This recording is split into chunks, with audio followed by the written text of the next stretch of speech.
فيما أظن عريس جديد بده يتزوج يا بكرة يا بعد بكرة. عم يسأل شو ممكن يساوي، يعني العريس شو ممكن يعني يعمل شيء يرضي فيه الله سبحانه وتعالى. فبالقديم من شي 40-50 سنة بنذكر إنه كانوا العريس يسقوه كاسة خمر مشان ما يستحي. هذا نذكر الأشياء كانت موجودة، إنه العريس يعطوه كاسة خمر، قال مشان إيش يعني؟ مشان ما يخجل، مشان ما يخاف يرتهي يبطل نعم يتزوج، يعني ما هو بيحسن يتزوج ما فيسقوه خمر، مع إنه هي ليلة يعني الله سبحانه وتعالى ستروا فيها هو وياها، فأحوجهن لرضا الله سبحانه وتعالى.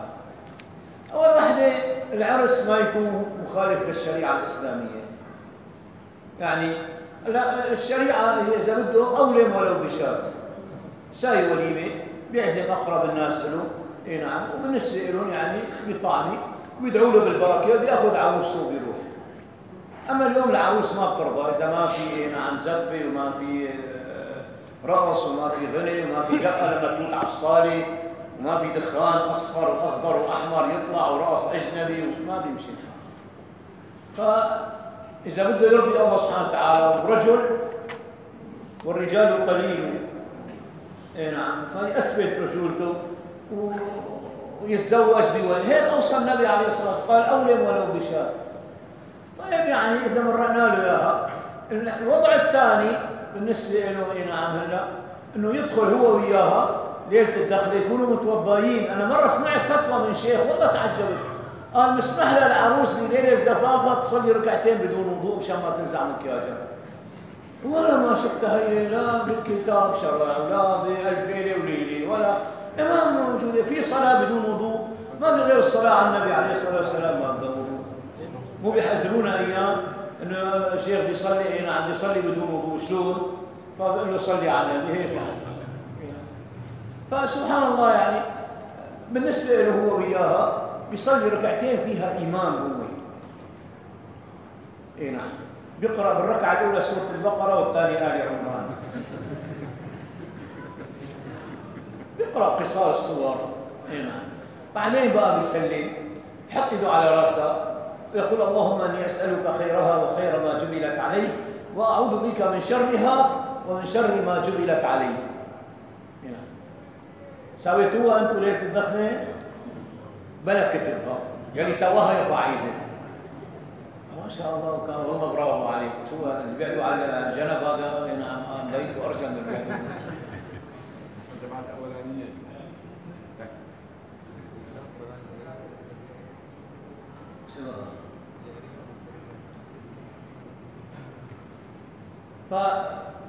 بيدعي الدعاء هذا بيقول له شو بيحب هو يعني. اي نعم يعني مثلا الامور اللي بترضيه، الامور اللي كذا. اي نعم وهي بتقول له شو الامور اللي بترضيها بالنسبه لهم. اي نعم فبيتزوجوا. الشيخ محمود بعيون الرنفوسي رحمه الله تعالى سمعت انا من الشيخ حسين صعبيه عم يقول انه قال لهم الشيخ محمود قال له يا ولدي ما نزل مني نطفه في حياتي الا بحاله انا ذكر مع الله سبحانه وتعالى.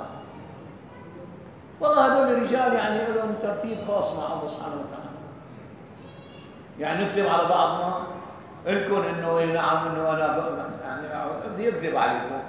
لا بدي اكذب لا تكذبوا. اي نعم بس يعني الواحد بيحاول شو ما كان شوي شوي شوي شوي يتقي الله.